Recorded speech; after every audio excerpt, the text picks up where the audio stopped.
Thanks for listening to the Farmers Weekly podcast. Do remember you can subscribe to Farmers Weekly magazine and get all the latest news, views and market prices by visiting fwi.co.uk.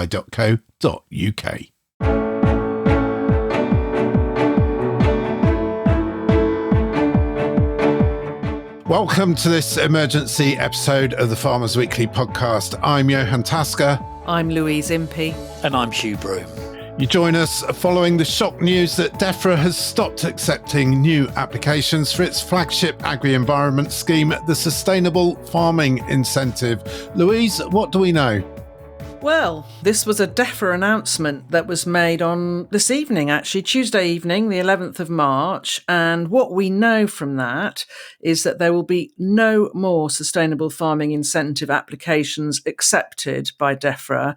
And the point about that is with immediate effect. So it is no longer open. That means, of course, that anybody who is not in the scheme won't be able to join it now. Some good news, if you want good news, is that all the existing SFI agreement holders will continue to be paid under the terms of their agreement and for its entire length. And agreement holders who entered into a 3-year agreement earlier this year will be paid until 2028. Now, they are also saying that any eligible submitted SFI applications where the agreement has not yet started will also be considered. So it'll be interesting to see how that shakes out. And the final point that they've made is that a new version of the SFI scheme will be announced after the expending review. So that's expected a bit later on in the spring, later in the year, which is actually months away. So we're all left hanging on that one. So the big announcement then, no more sustainable farming incentive applications being accepted by Defra with immediate effect. Hugh, shocking news. This has come as a bombshell for the industry, for farmers in England. It's just unbelievable. I mean, it's literally, I know it sounds flippant to say this, but you can see Malcolm Tucker is sitting behind all of this. It's like a scene out of the thick of it. When you speak to colleagues, and your colleagues at the magazine and my colleagues at the magazine, they were suddenly called to an online press huddle at 6:00 this evening with literally a few moments' notice. You think, Is the Defra budget evaporating so quickly that they're worried that they won't have any coins left to put in the meter by the end of this week? Or have they just have utter disregard for business continuity within our sector? And many colleagues tonight are pointing out things like on the Defra website, on the application website, it is clearly stated every step of the way, don't worry, if anything changes here, we will give you at least 6 weeks' notice of any of changes. And boom, this happens tonight.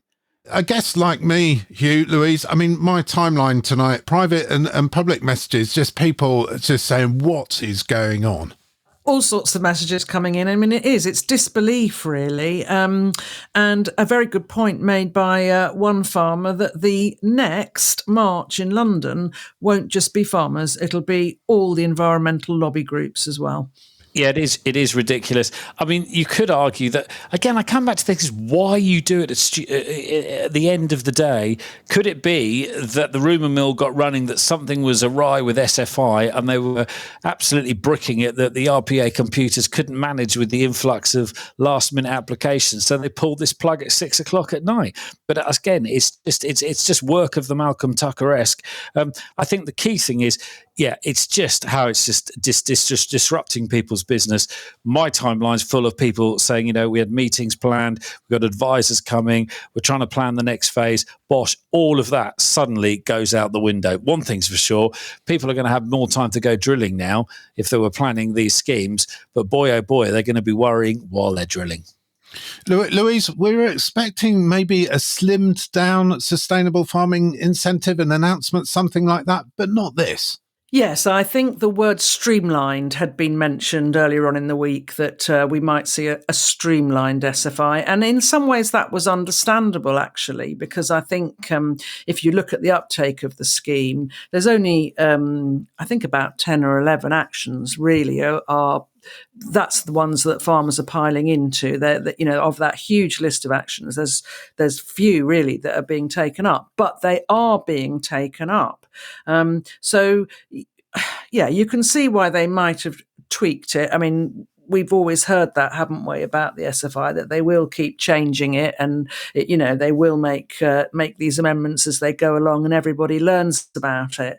I think more worryingly, there were quite a lot of applications that were being held up, and they seemed to be for rather strange reasons that no one could quite get to the bottom of. I mean, these were perfectly legitimate applications that had met all the requirements supposedly, but they weren't getting through the RPA vetting system, and farmers were being told things like, oh no, I think that means double funding, when they knew jolly well that it didn't. So there were some hiccups, I suppose, but we were all hopeful because, of course, this is exactly the direction that they want farmers to move in, down this sustainable route, and introduce measures that are good both for the farming business and for the environment. So it's been an absolute shock. I think it's been very, very brutal, this decision.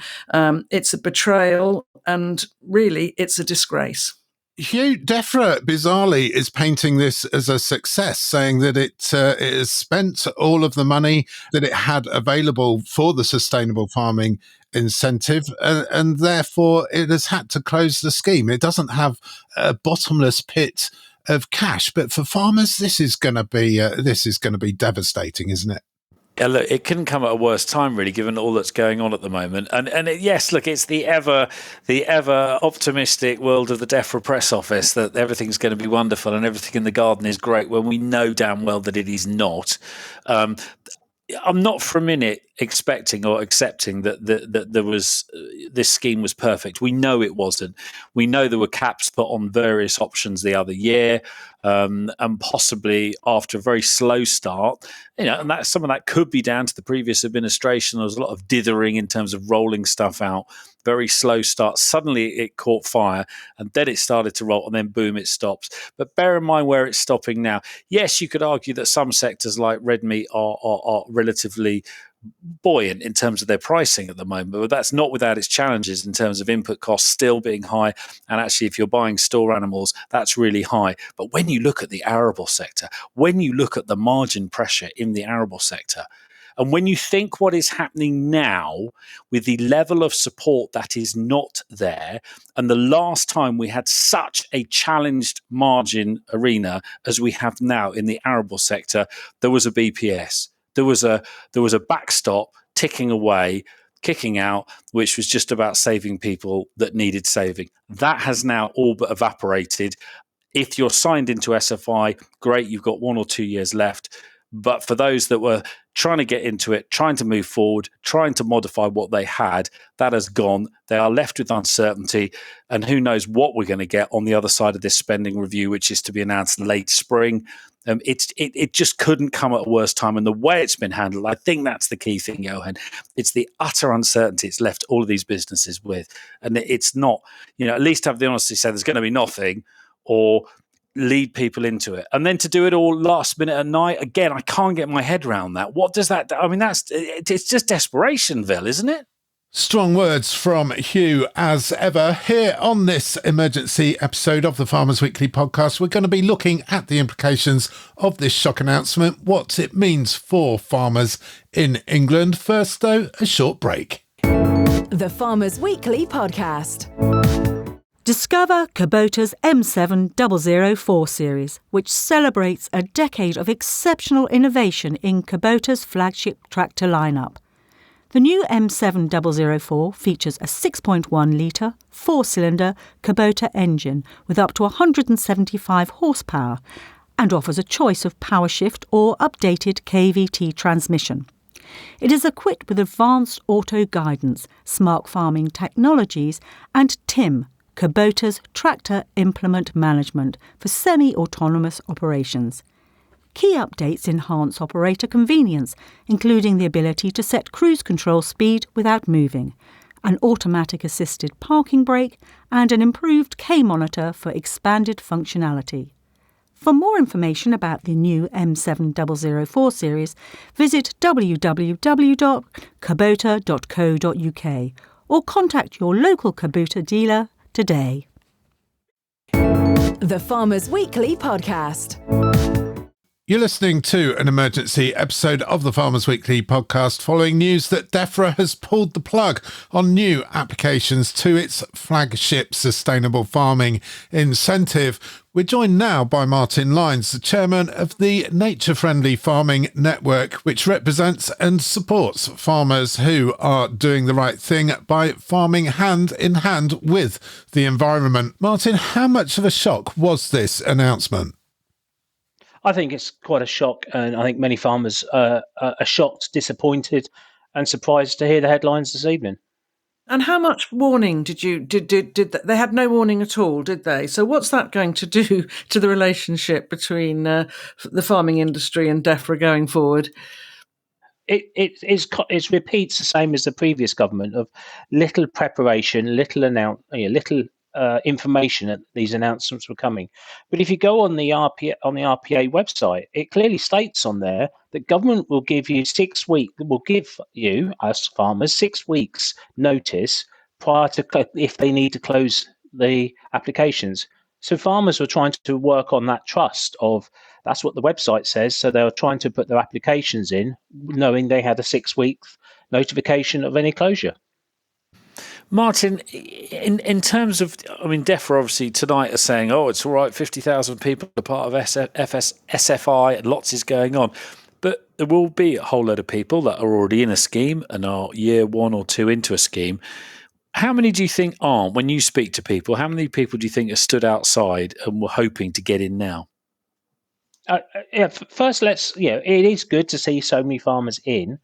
But many have only just started doing basic things they wanted to do further. When I've talked to farmers, there are so many farmers that have been waiting for the RPA to update their application or allow them to do the notifications of what the options are going to be, and have been having problems getting involved.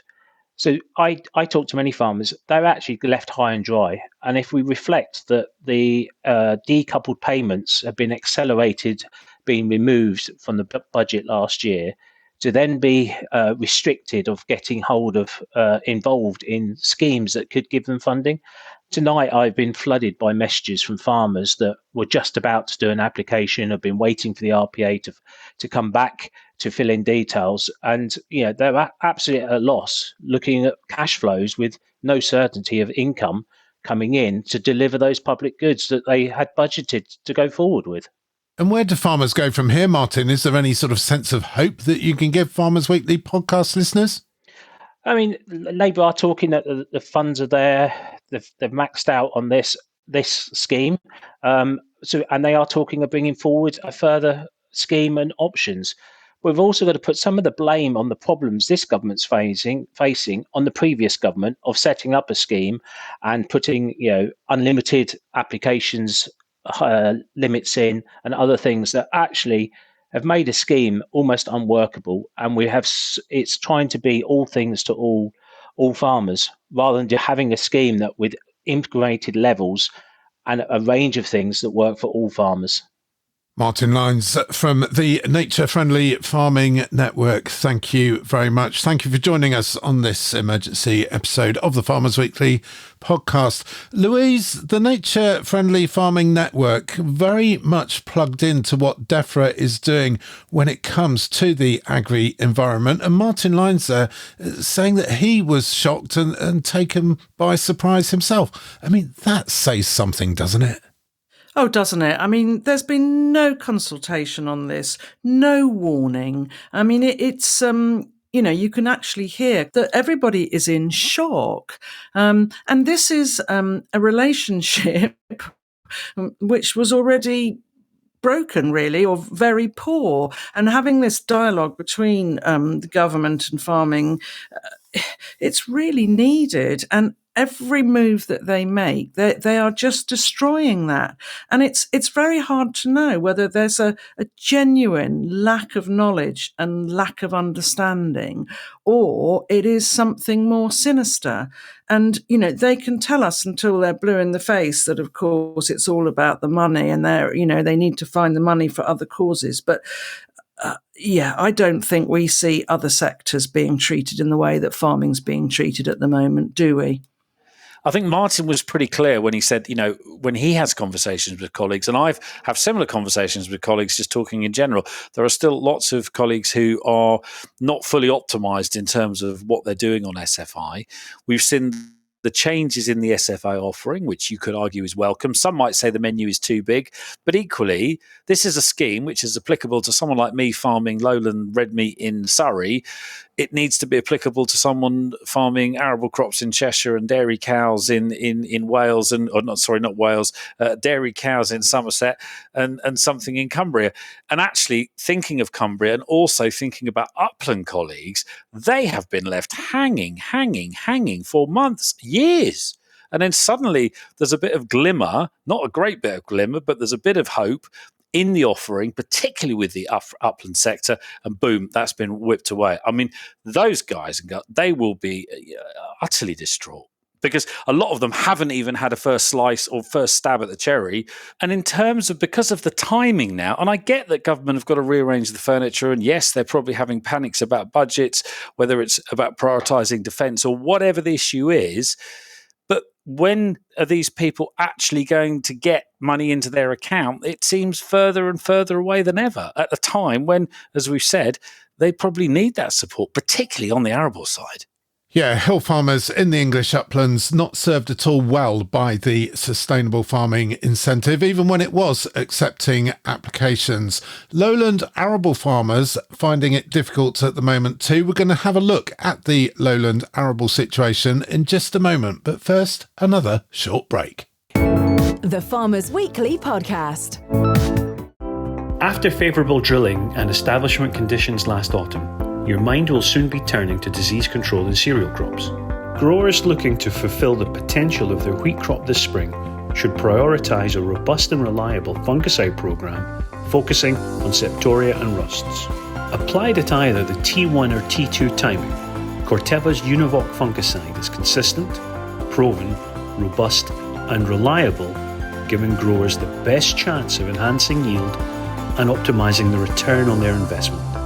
Find out more about Univoc, that contains Corteva's unique Inatrek active molecule, at corteva.co.uk/Inatrek. The Farmers Weekly Podcast. You're listening to an emergency episode of the Farmers Weekly podcast following news that the government has stopped accepting new applications to its flagship sustainable farming incentive agri-environment scheme. We're going to look now at the implications of that announcement for arable growers, and to help us do that, we're joined by Hertfordshire farmer Jamie Burrows, chairman of the NFU's Combinable Crops Board. Jamie, welcome to the Farmers Weekly podcast. This announcement, growers are going to feel they've been left high and dry and somewhat confused.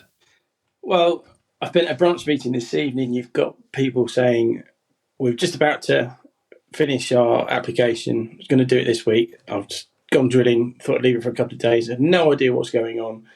And we've heard so much about the transparency that Defra want to have with us going forwards, and where we're going to work together, and this just flies in the face of all of it. It's so frustrating. And Jamie, when the SFI first came out, and I know we've had a few versions, haven't we? But the whole rhetoric then was this is a scheme that's good for the farm and good for the environment. And they set a target. They wanted to get 70% of farmers in it by 2028. So I don't know if you know, where are we now with that? Have they, they say they've run out of money, which would suggest they've hit their target. Do we know any more? Defra telling us today that 50,000 farm businesses have signed up for SFI.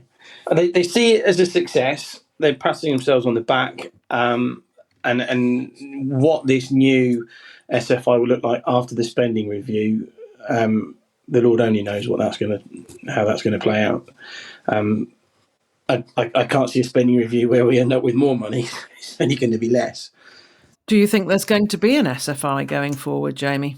Well, Defra are telling us that there will be. That's part of their statement today, and they're quite excited about the offering they're going to put to us.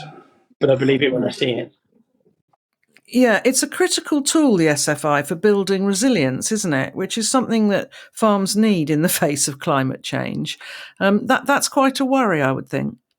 It's a critical tool. It's something that we've used to mitigate risk within our own business, and it just doesn't help this relationship that we have as farmers with Defra. It just erodes it even further. And particularly in our sector with crops, prices are not looking very exciting for this harvest. And it's, as I say, it was another effective way of mitigating risk. It's a real frustration. And like you say, I mean, where commodity prices in the arable sector not too clever at the moment, decline of the BPS or BPS being phased out harder and faster than they said it was going to be. And now this, you wonder where it's going to end. You do. We're seeing, we've had the results of the Farmer Confidence Survey through today, and it was on the floor last year, and it's even worse now. And this is just another stick to beat us with, isn't it? Really. Yeah, another stick to beat growers with is certainly something that a lot of farmers are telling us at the moment. Jamie Burrows, chairman of the NFU's Combinable Crops Board. Thank you very much, Hugh. Jamie Burrows there, sounding shell-shocked. Yeah, I think he is, because I think, as we said earlier, there'd been a bit of discussion back end of last week, early this week, about a slimming down, about a rationalisation, which people sort of think, okay, that could be a logical move. But then for it to go completely and everything to be suspended, and again, it's back to this, the way it's been done and the timing, that I can understand why that would be shocking. I mean, it's brutal for farmers, but it's brutal too for the advisors and the consultants who have spent a lot of time helping with the preparation of these applications and making sure that they've got a scheme that works for the farm. Now, they're not going to be able to get paid for that work now, are they? Well, you're teeing me up nicely there, Louise. Thank you very much for that. We do actually have a Tame Farm business advisor waiting patiently on the line to speak to us. Ed Hutley from Farm Business Consultants Series Rural. Ed, not an easy day, not an easy announcement for anybody. Yeah, I think it's been a difficult day today. A lot of guys have been sort of trying to get their house in order. We've had a pretty depressed commodity market, a difficult autumn in terms of weather. And I think that a lot of guys were looking at the SFI as a potential way for them to be able to derive some supplementary income, perhaps bite back at some of the reductions from the BPS. And yeah, it's a real hammer blow, I think. Quite difficult for us as a business to take, and probably even harder for our clients who are going through the ringer a bit at the moment. Ed, you will have spent hours, and your colleagues will have spent hours preparing new applications, and, well, it's wasted time now, isn't it?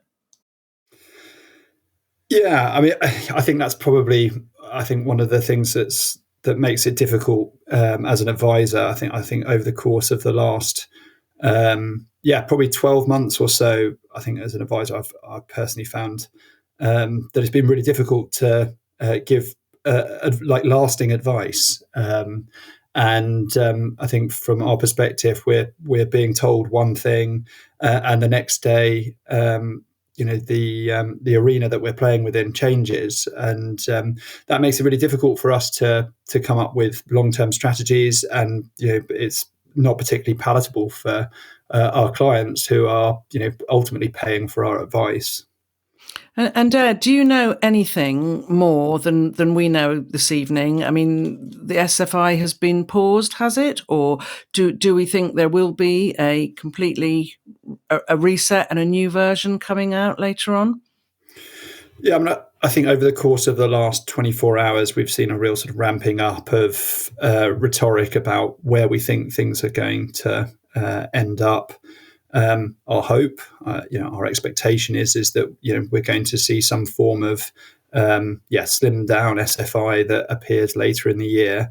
But I think from our perspective, we see it that it's just this is a big opportunity for Defra. They've made a massive call today to suspend or break the SFI up, and from our perspective, we just want them to come back with something that represents a transparent strategy as to how they're going to take things forward. So hopefully we find that later in the year this resumes, but we just want something that's just really well thought out and consistent, rather than leaping out of the frying pan and into the fire. Ed Hutley from Ceres Rural, thank you for joining us on this emergency episode of the Farmers Weekly podcast. Louise, 3 podcast guests there, and all 3 guests on this emergency podcast episode agreeing that this is not an easy situation. No, it's not a good situation at all. And you know what? The Defra press release said now is the time for a reset. And I was wondering actually if they should have said riot instead of reset. I mean, the anger is just going to be immense and very, very difficult time. Yeah, predictive text there. Riot rather than reset, Hugh? Look, I think it's really upsetting for lots of people, this. And I think to reiterate what Jamie was saying about the NFU confidence survey, that's due out tomorrow, Wednesday. That's dropped down a huge notch. Had this announcement been made before they probably asked the questions on that survey, it probably would have dropped to utter rock bottom. This is not helpful.